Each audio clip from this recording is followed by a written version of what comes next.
Breaking news. Terbongkar, kasus penerima suap APBD Riau 2014. Ini berita selengkapnya.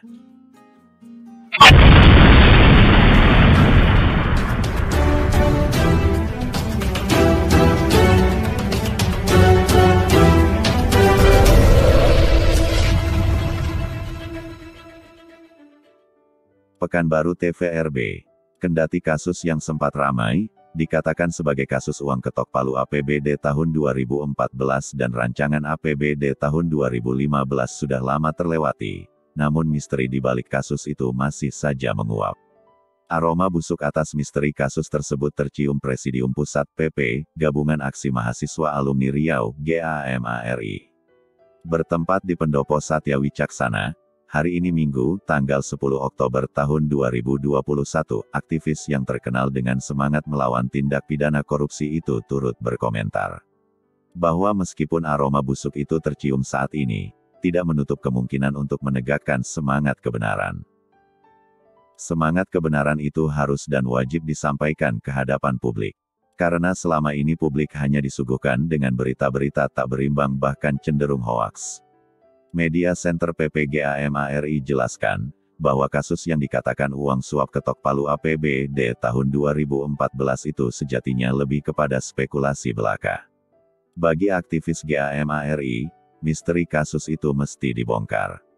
Dari data dan bukti-bukti permulaan yang telah kami himpun, sangat jelas dinyatakan bahwa sejatinya kasus itu bukan terkait uang suap ketok palu, melainkan bahagian dari spekulasi para panitia yang ditunjuk oleh mantan Gubernur Riau Anas Mamun untuk mengurus pembentukan Provinsi Riau Pesisir.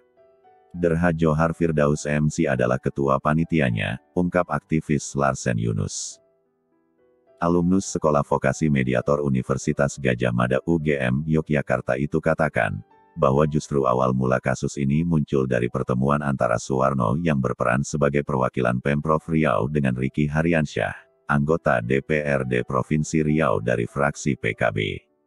Kami juga peroleh informasi yang akurat, bahwa Suwarno alias Suwarno yang diutus mantan Gubernur Anas Mamun untuk bertemu dan memberikan uang sebesar plus minus 800 juta rupiah ke Ricky Haryansyah. Pertemuan dan proses pemberian uang haram itu dilakukan persis di baseman gedung DPRD Provinsi Riau, tutur Larsen Yunus, aktivis jebolan Sospol Unri tersebut. Informasi itu diperkuat dengan adanya saksi dan pengakuan dari beberapa orang, sebut saja Arya dan Rambe.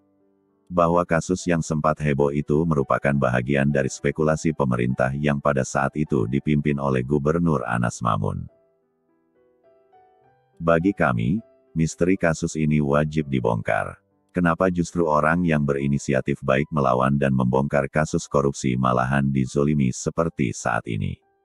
Kok jadi beliau yang dihukum, padahal fakta persidangan dan hasil putusan dari Pengadilan Negeri Pekanbaru beliau dinyatakan bebas, orang yang memulai kasus ini masih berkeliaran saja. Tanya Yunus, sapaan akrab ketua GAMARI itu. Adapun nama-nama yang dimaksud, sejauh ini sudah banyak diekspos oleh media lokal dan nasional. Hanya saja pelaku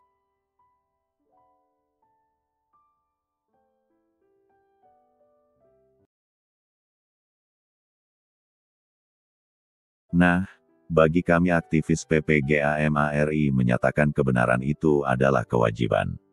Apapun agamanya, menyatakan kebenaran adalah anjuran. Terkait nama-nama yang dimaksud, kami menduga kuat bahwa nama Ricky Haryansyah, Kir Jauhari dan Johar Firdaus merupakan trio atas misteri kasus ini. Secepatnya akan kami ekspos kembali dan akan kami telanjangi bukti maupun data-data pendukungnya, tegas Yunus, yang juga menjabat sebagai Ketua Umum Gabungan Lembaga Anti Korupsi Indonesia. Sampai diterbitkan berita ini, Media Center PPGAMARI juga tuangkan nama-nama yang hari ini eksis, seperti Hazukri Misran dulu Ketua Komisi B DPRD Provinsi Riau, kini dapat amanah jadi Bupati Pelalawan dan H. Bagus Santoso, dulu Ketua Komisi D DPRD Provinsi Riau, kini dapat amanah sebagai Wakil Bupati Bengkalis, yang juga diduga kuat terlibat menerima aliran uang haram atas kasus tersebut. Mengkonfirmasi beberapa nama yang dimaksud, media ini bergegas menghubungi Ricky Haryansyah, Kir Jauhari, Hazukri Misran, H. Bagus Santoso, Iwa Sirwani Bibra Del namun panggilan tak juga diangkat alias dalam keadaan nonaktif. Dikabarkan TVRB dari Pekanbaru.